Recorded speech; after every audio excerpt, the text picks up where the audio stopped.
The state of California is engulfed in a raging inferno across its economy, society, and housing market entering 2022. So says this clown, Nicholas Gerli, aka Reventure Consulting. The thing is, Nicholas's analysis is so lazy, is so dumb, that as much as I'm going to enjoy this takedown, I'm a little embarrassed for the guy. Look, proving a clown for what he is really fun. So let's jump right in.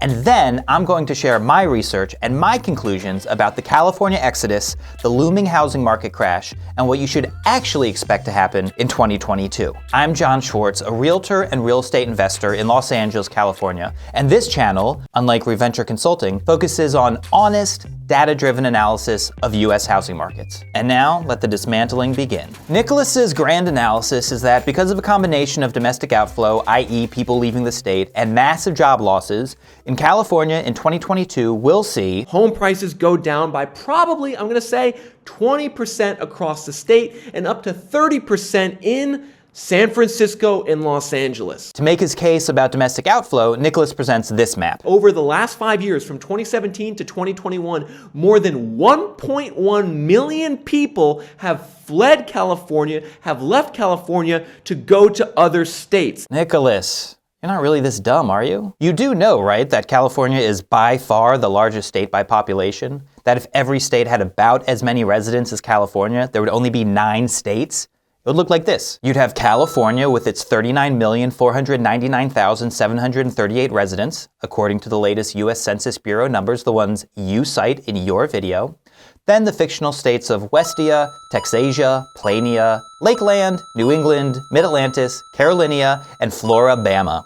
And California is still the largest of these 9 by population. California towers over every other state in every raw metric. Population, GDP, people with jobs, people without jobs, housing units, births, deaths, you name it. If you want relevant data, Nicholas, if you want to actually compare California to other states, you have to look at per capita numbers. Come on, man, you know this. Let me show your audience what I'm talking about. This is a per capita graph of 2021 domestic migration, specifically migration per 100,000 residents. And this is data from the US Census Bureau, the same data you used in your video, Nikki. Looking at per capita numbers, we see that if any state is experiencing an exodus, it's New York. Next up is Illinois, and then third in line is California. So I'm not saying that people aren't leaving California, they are. I'm just highlighting Nicholas Gerli's idiocy in throwing up a big California number and thinking it means anything outside of a per capita context. But then it gets so much dumber. Next, Nicholas tells us that we're also seeing a destruction in California's economy, which makes sense, right? Does it make sense, Nicholas? Let's see your graph to support this. You can see California has lost over 900,000 jobs since the start of the pandemic. No other state in America is even close in terms of losing that many jobs. California is almost double the second place state, New York. Nick, I can't even believe I have to say this to you, man. California, which has double the population and double the workforce of New York, experienced double the job loss during the pandemic. Next on the list is Pennsylvania, and you guessed it, it experienced a third of California's job loss because it has a third of California's population and a third of California's workforce. Nicholas, how dense are you? How are you managing to con anybody into your one-on-one coaching program with such dumb analysis? These 3 states have been similarly impacted by the pandemic, and the disparity in raw numbers is just a function of the states' different sizes. So look, Nicholas, let me do your viewers a favor and do some, what's the term I'm looking for? Oh, honest analysis. I'm going to take your same 10 states here and graph their job losses as a percentage of the current workforce. This is the same Bureau of Labor Statistics data that you used in your video. Accounting for the size of the workforce, Maryland, New Jersey, Michigan, New York, Virginia, and Pennsylvania lost more jobs during the pandemic than California. Oh, Nicholas, now I get it. You're not dumb, you're deceitful. You make clickbaity thumbnails and follow them up with absurd proclamations and idiotic faux analysis because you don't respect your audience enough to be truthful with them.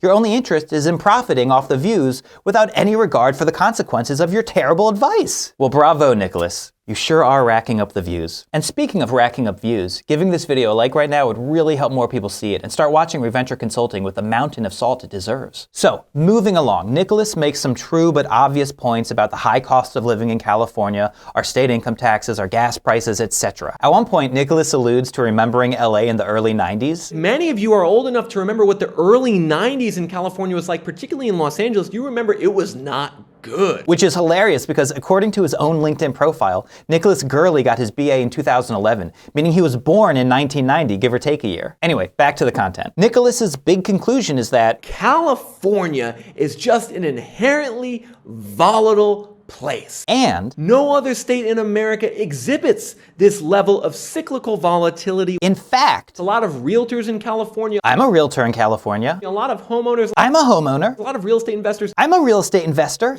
don't like looking at this historical data I have historical data. because they want to ignore what California is, and that is a volatile beast. A volatile beast. So here's the thing, Nicholas. You can actually use historical data, not cherry-picked, but honestly analyzed, to calculate volatility. I'm sure you know how to do this, being a real estate consultant and all. Pull any data set into Excel, calculate a return series, use the stdev.s function to derive the series standard deviation, then multiply by the square root of the intervals per year to get the annual volatility. Oh, this is news to you? Just Google it. I'm sure you'll figure it out with just a little bit of patience. So, doing actual mathematical analysis, here's what's actually happening. California does have a more volatile housing market than most states. Its home price volatility since 1990 comes in third behind Nevada and Arizona. But the California economy and population are both exceptionally stable. For volatility, California's population growth since 1990 ranks 23rd out of the 50 states, right in the middle of the pack. And California's GDP growth volatility since 2005 ranks 31st out of 50.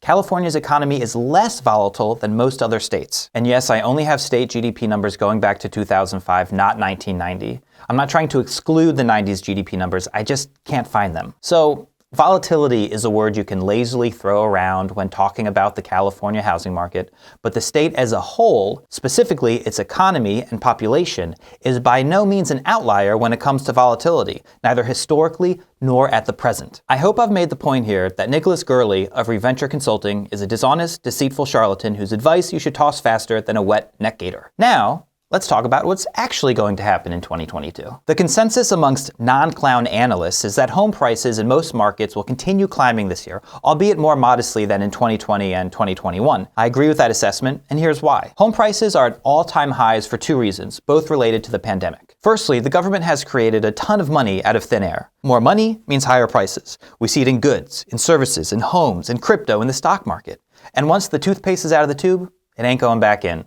The rate of inflation should slow down when the world returns to normal or achieves a new normal, but these new higher prices are here to stay. Secondly, the pandemic has exacerbated a trend that was already well underway pre-pandemic.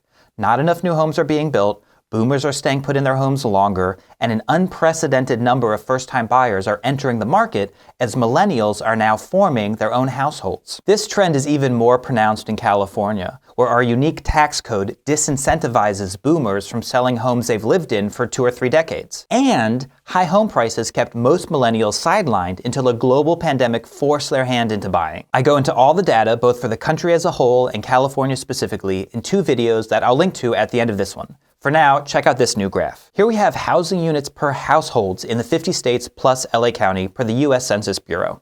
As you can see, LA County has the fewest housing units per household, followed by the West Coast states, Washington, California, then Oregon. The imbalance between supply and demand on the West Coast is going to keep upward pressure on pricing through 2022, despite an improving pandemic situation and slightly higher interest rates. Based on demographics, and I'm talking about real demographics, not the joke numbers that Nicholas Gerli touts, we shouldn't expect this fundamental supply and demand imbalance to correct for 4 to 10 years. We should see pricing slow down in 2022, but a 20 to 30% drop in values is a laughable forecast. I'll see you in a year, Nicholas, to see who called it better. If you want to see the data that backs up my argument, check out this video about the US housing market crash that isn't coming, and check out this video for California-specific analysis. Like and subscribe for more in-depth, honest videos like this one out every Tuesday.